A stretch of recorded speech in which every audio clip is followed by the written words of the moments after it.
కాదు, ఎన్ని సంవత్సరాల నుంచి నీకు ఇల్లు కావాలని అడుగుతున్నావు? 15 ఏళ్ళు దాటిందా?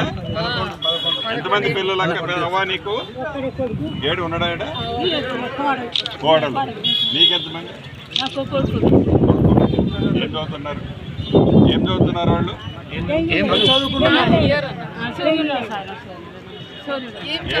మీ ఆయన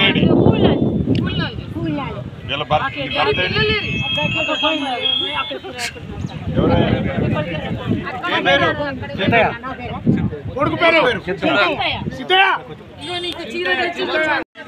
అది అక్కది కాదు, అంతా మంది.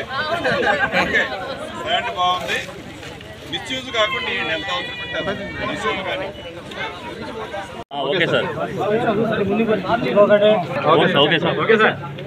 ఇందిరమ్మ ప్రభుత్వం తెలంగాణ రాష్ట్రంలో వచ్చి 1.5 సంవత్సరం పూర్తయింది.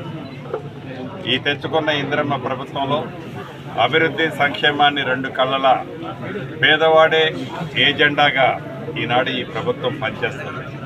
దానికి తెలంగాణ రాష్ట్రాన్ని 8,19,000 కోట్లు ఆనాటి ప్రబుద్ధుడు 10 సంవత్సరాల పరిపాలనలో అప్పులు చేసి పోస్తే ఆ అప్పులు అసలు మిత్తి ప్రతి నెల 6,500 కోట్లు కడుతూ రాష్ట్ర సంక్షేమాన్ని అభివృద్ధిని 2 కళ్ళల జోడెడ్డల గౌరవ ముఖ్యమంత్రి రేవంత్ రెడ్డి గారి నాయకత్వంలోని ఈ ప్రభుత్వము, కేబినెట్ మంత్రులు, శాసనసభ్యులు అందరం కలిసి ప్రజలకు ఇచ్చిన వాగ్దానాలు ఒక్కొక్కటి తీర్చుకుంటూ ఈనాడు ప్రజల మధ్య ప్రజల సమస్యలు పరిష్కారం చేస్తూ ఈ ప్రభుత్వం ముందుకు నడుస్తుంది.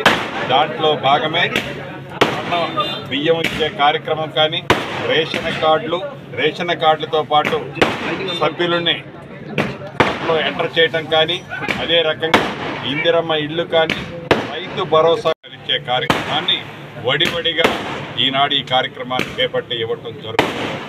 అంటే ఎంతటికీ కార్యక్రమం పేదోడి కష్టాలు పూర్తిగా ఆనాడు విస్మరించి కమిషన్లు ఏ కార్యక్రమంలో ఏ ప్రాజెక్టులో ఏది చేస్తే కమిషన్లు వస్తాయో ఆ కమిషన్లు వచ్చే ప్రాజెక్టులు స్కీములే ఆనాడు ప్రభుత్వం చేస్తే, ఈ ప్రభుత్వం కమిషన్లు కాదు కావాల్సింది పేదోడి కన్నీరు తుడిచే కార్యక్రమం కావాలని ఈ ఇందిరమ్మ ప్రభుత్వంలో సంక్షేమ కార్యక్రమాలు, పేదవాడికి మంచి జరిగే కార్యక్రమాలు చేపడుతూ ముందుకు పోతున్న దిశలో రాబోయే ఏ ఎన్నికలు వచ్చినా రాష్ట్ర ప్రజలంతా ఇందిరమ్మ ప్రభుత్వానికి అండగా ఉన్న వారికి పూర్తి మద్దతు ఇవ్వడానికి సిద్ధంగా ఉన్నారని, ఆనాడు అధికార దుర్వినియోగంతో కోట్లాది రూపాయలు సంపాదించి ఆ కోట్లాది రూపాయలని ఈనాడు సోషల్ మీడియా ద్వారా ఉన్నది లేనట్టు లేనిది ఉన్నట్టు చిత్రీకరించుకుంటూ ఆనాడు వారు చేసిన తప్పులని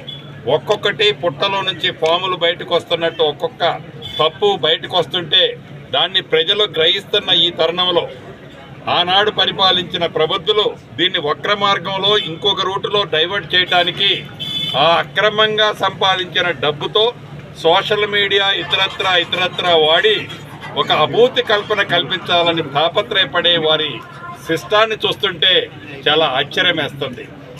దొంగ ఎవరు అంటే తనకెళ్ళి తను మర్చిపోయి ఎదటకి చూపిస్తూ ప్రజలని మళ్ళీ మభ్యపెట్టాలని తాపత్రయపడే వారికి గతంలో 2 పర్యాయాలు బుద్ధి చెప్పినా మళ్ళీ ఈ లోకల్ బాడీ ఎలక్షన్లో ఇతరత్ర ఎలక్షన్స్లో తాపత్రయపడి మళ్ళీ మాయమాటలు చెప్పి ఏదో మా కింద పడ్డా మేమే పైనున్నామనే తాపత్రయం కోసం కనిపిస్తున్నట్టు చాలా స్పష్టంగా కనిపిస్తుంది.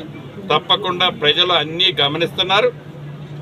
ఈ ఇందిరమ్మ ఇళ్ల కార్యక్రమంలో ఈ గ్రామంలో సుమారు 145-146 ఇస్తే ఇప్పటికే ఒక 75-76 స్టార్ట్ చేశారు.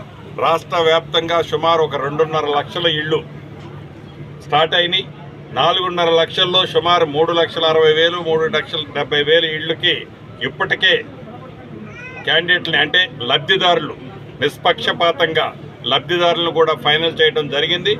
ఏది ఏమైనా ఈ రాబోయే 3.5 సంవత్సరాలలో రాష్ట్రంలో విడతల వారీగా నిరంతరము ఇస్తూ 20 లక్షల ఇళ్లు కట్టాలన్నదే ఈ ప్రభుత్వం యొక్క ఆలోచనని రాష్ట్ర ప్రజలకు తెలుపుతూ సెలవు.